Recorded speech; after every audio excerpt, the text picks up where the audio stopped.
Are you struggling to reach the top of Google? On this episode, I'm going to explain the basics of SEO and how you can get there. Gladiator in this art of war. What you think that I've been fighting for? Got a cape on like a superhero. They rushing at me like a matador. Nah, I don't need your energy. I don't need the negativity. I'm just trying to bring my people up. Promise y'all I got the remedy. Straight to the roof, tell them we bringing the troops. We got a little surprise, you thinking that we ain't the truth.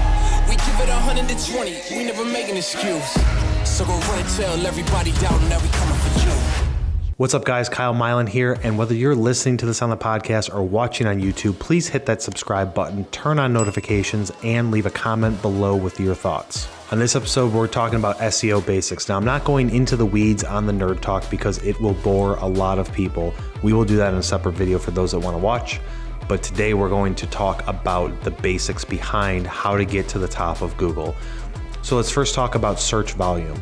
Now, there's a lot of misconception out there, and for my industrial clients, this is massive. But you think that what you do is highly searched for every single month on Google, but the fact of the matter is that it is not.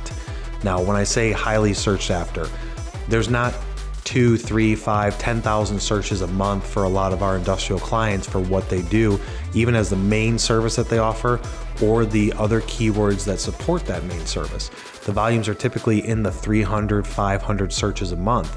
So there's not a lot of people searching for it, but there are a lot of people that are supplying a solution and trying to rank for that. So it can be extremely difficult for us to get them ranked to the top. So you kind of have to first understand what is the search volume behind what it is that you do.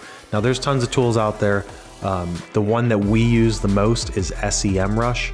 There's Ahrefs, there's Moz, there's using Google through AdWords Planner. Pick whichever one you like the most. With SEM Rush, we're able to do a search phrase and see what is the volume that people are searching for a month and then develop the plan around that. But that's really where you have to start, because without knowing what search phrases people are actually searching for, you're going to be optimizing your website and your content and all those things around search phrases that are not as relevant. Where if you just change a couple words, it can completely change the search phrase, completely change the search volume. So it starts with the keyword planning. Now, what you have to remember is that SEO is basically like a pyramid. So the main search phrases that you want to rank for, the main categories and themes, are way at the top of that pyramid. And then as you work your way down the sides and underneath it, you've got all these supporting keywords that are going to help and boost up that main keyword. Google changed their algorithm a couple of years ago to where they're looking at themes and phrases. So they understand that if you have this as the main keyword, that is a theme, and then there's all the supporting phrases and other related keywords that support that go along with it. It's all in the same type of bundle. Gone are the days where you used to just use the same phrase on a web page or in an article, 100 times, 50 times to really do the keyword stuffing, because that'll get you blacklisted, and that's considered black hat SEO. So you want to focus around what are the phrases, what are people searching for. You can do it, like I said, using something like SEM Rush, and you can start to type in different search phrases that you think of. You can also look at your competitors with some of these SEO tools to see what are they ranking for, how are they getting their organic traffic. But you want to first plan out, if you do a main service, there's things that go with that service, there's all these supporting keywords, and you want to make out a list on Excel, but first use that list and verify things in an SEO tool to make sure your keyword phrases do have a decent amount of volume behind it. Like I said, industrial clients, especially the services side, you're looking at around 400, 500, 800 searches a month in the US on Google. You're not going to be getting things that are 10, 12,000 like you would on maybe the consumer side. Once you understand the search volume and you've built this list, now you want to look at the main two categories of SEO: off-page and on-page. Some people call it off-site, on-site. On-page SEO is all the stuff that's built into your website. So that deals with your H1, H2, H3 tags, which are basically you've got a phrase on your web page and you're telling Google by assigning it an H1 tag. This is getting into the weeds a little bit with the nerd talk. You're assigning an H1 tag. You're telling Google, this is the phrase that I want to go after on this page. Then you've got H2 and 3 and 4 tags, which are maybe subtopics or subtopic keywords that are related to that main H1 tag, but it's not exactly the same. And you're basically giving Google the blueprint to say, when you come and crawl my website, this is the way that I want it indexed. These are the things I'm trying to go after, and you're taking the guesswork out of it. Also with the on-page SEO has to do with your meta titles and meta descriptions. If you search anything, go to anybody's website, and if you hover over the tab in the top of your browser just for a couple seconds, all of a sudden a small dialog box will pop up and it'll show you the words for that page. Now, in the industrial market, there's a lot of companies that have this set up wrong, where on their homepage, it'll say the word home at the top of the tab, and then it'll say dash, the company name, maybe a vertical bar, phone number, or city and state. That page was not optimized for SEO. You want to focus on, with the meta title, you've got roughly 60 characters. You want to focus around what is the main keyword that you're trying to go after on that page. So if it is plastics or metals or services or robotics, you want that main page, your home page, to be robotics integrator for aerospace industry or something like that. So you can do a little quick research on your own website, your competitor's website. That's one quick way to see what are they trying to go after on this. If they've optimized it for SEO, when you hover over that tab, you will see it.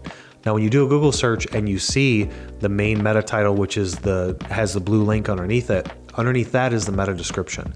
Meta description is changing, the character count is changing frequently on year to year, but roughly 160 characters are allowed there. And the whole key behind that is to not have it just default to whatever the first 160 characters are on that web page. You want to type in something custom there. You want to tell Google, this is what I want to show up. And you can optimize that description by using the keyword phrase that you have in the meta title, also in the description. Maybe you use it 2 times. And that's how you're going to be able to tell Google, this is what I'm trying to rank for. Look at my meta title, look at my meta description, look at my H1 tag. This is what I want. Take the guesswork out of the bot that's crawling it from Google before it indexes you, and say, this is what I'm looking to go after. Now, in any search phrases, you can see meta title, meta description. And I implore people to look at your current website to see what do you currently look like from a Google search standpoint. Your meta title and description and the H tags are the most important. Those are the foundational aspects of on-page SEO. There's also some additional aspects like your alt tag. Alt tags have to do with the images. When you have an image on your website, if for whatever reason Google can't display that image, they want to know what is the alt tag or alternative text that should show up in place of that image. Or if something blocks an image from loading, some words will show up. You want those words on the alt tag for every single image on that page and on your website to be applicable to that image and also applicable to your keywords. So you want to really think about all aspects of it, whether it's using a simple keyword like manufactured part using machining, or CNC machine part, or injection molded part, or robotic integrated system, or something like that. You want each individual image on your website to be having an alt tag to it to, again, take the guesswork out of it. You're telling Google, this is what I want this image to rank for, and it makes things so much easier and quicker when it comes to rankings. The off-page SEO, off-site SEO, that's when it comes to links back to your website. So once you've optimized your site for on-page SEO, then you can start to look at, I want other high authority domain companies that get a lot of traffic to send traffic back to me.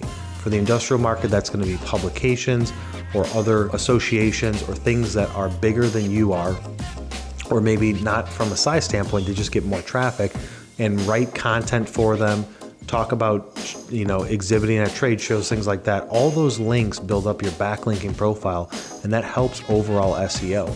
Off-page SEO is great as a consistent thing to keep bringing new traffic to your site, showing Google that you are an authoritative figure, you are a subject matter expert. Look at these other companies that are referring back to me. They get a lot of traffic, they have a lot of authority. Therefore, Google's going to trust that if they're pointing traffic to you, then you should probably increase your rankings as well. And that's a great tactic to have. But if the ship is broken and your on-page SEO isn't set up properly, it's not going to make a world of difference if you have 1,000 backlinks from high authority places versus 0. Now comes down to the 4th step, which is going to be creating content. Google is going to index and rank your page, and they're going to do it based on what you currently have there. And if you never update your website and you don't have any more backlinks and you don't make any changes and you don't create any new pages, Google is going to say, this is what we have to work with. However, If you are creating content on a regular basis, that is telling Google that I am a subject matter expert. I'm going to continue to create content. You should trust me and you should send more traffic to me because look at this experience that people are going to have. And that's when it comes into creating content is part of the backbone of the main pillars to support your SEO. I'll link a video above here where I talk about the content marketing strategy and exactly how to figure out topics and do all that research. I've talked about this a ton across all my channels. Content marketing is the backbone of everything in my opinion, but in this episode specifically, we want to look at articles and videos. So creating articles, writing articles, and having those articles optimized for a keyword phrase. You can go after long tail keywords. A long tail keyword is something that has more than a few words in it. So you're looking at 5 to 7 word phrases. So when you search something that's not CNC machine supplier, or it's not plastic injection molding near me, you're looking at supporting keywords. Think about the bottom of the pyramid again. Now we're getting lower down on the pyramid to support those main themes and phrases. And you want to have topics that are supporting that's in the same theme, but it's supporting it, and you can rank a lot quicker for that because there's not as many people that are searching or competing with you on those search phrases. So doing at least one article, I would prefer to tell you to do 2 articles a month. I know that it's difficult to create content like that. You can hire an agency like ours to do it for you because we have degreed engineers on staff that write technical content. We write probably about 50 articles a month for our clients. So we do this all the time. And in turn, it gets them ranking very high on Google very quickly for all the support phrases. Not only is the content marketing side of it and creating articles good for just general marketing and sales to be able to distribute it out there and show people that you're a subject matter expert, it really, really helps Google. And right now, content is king and you need to focus on creating as much as possible. Make sure that you check out the other episodes where I talk about how to pick the topics and things like that, but the pillar is going to be writing articles. On the flip side of that, videos also play a role. We talk a lot about videos across all of my platforms, and because Google owns YouTube, a lot of times videos can index higher than articles. When you search for something, if a video has a lot of traction and a lot of engagement and a lot of views, it'll show up right below the ads. It'll show up above the organic, natural written text. And that's just because Google knows that a lot of people want to watch videos more than read the content. So by creating videos, you're indexing on YouTube. You need to optimize it for SEO on YouTube, which you can use a tool called vidIQ. That's the tool that we use, and it optimizes every single video. You can put tags to it and titles, and it tells you how you're doing based on search rankings. And that's the best way and the best tool to use to be able to see, is what you're doing to your videos actually working? And how should I name these videos and what tags should I use?